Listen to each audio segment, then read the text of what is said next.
Anilkumar Pandey Ahmedabad DCP દ્વારા ઝડપાયો. 10 વર્ષથી હતો ફરાર. ગુજરાતના સૌથી સુવ્યવસ્થિત માદક દ્રવ્યોના નેટવર્કમાં એક મોટી સફળતા મળી છે. અમદાવાદ શહેરના ગુના નિવારણ શાખાએ ઓડિશાના કુખ્યાત ડ્રગ્સ કિંગપિન અનિલકુમાર પાંડે ઉર્ફે સીતારામ અથવા રાજાની ધરપકડ કરી છે, જે છેલ્લા એક દાયકાથી ફરાર હતો. 39 વર્ષીય અનિલકુમાર પર માદક દ્રવ્યો અને મનોવર્ધક પદાર્થ અધિનિયમ એનડીપીએસ એક્ટની વિવિધ કલમો હેઠળ ગુનો નોંધવામાં આવ્યો છે અને તે કુલ 12 જેટલા એનડીપીએસ સંબંધિત કેસોમાં વોન્ટેડ હતો. આ ધરપકડને ગુજરાતના આંતરરાજ્ય ડ્રગ્સ નેટવર્ક માટે મોટો ફટકો માનવામાં આવે છે.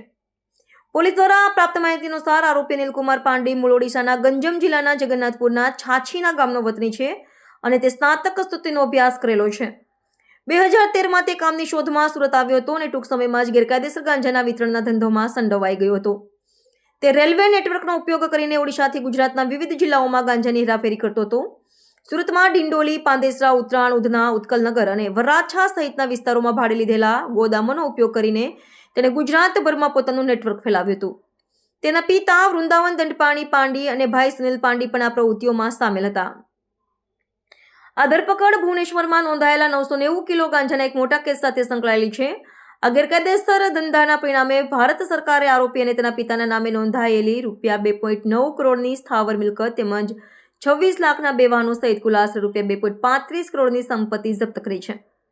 ગુજરાત અને ઓડિશા પોલીસ છેલ્લા ઘણા સમયથી સંયુક્ત રીતે તેની શોધમાં હતી. આ ધરપકડથી ગુજરાતમાં સક્રિય એક અત્યંત સંગઠિત ડ્રગ્સ નેટવર્કનો પર્દાફાશ થયો છે.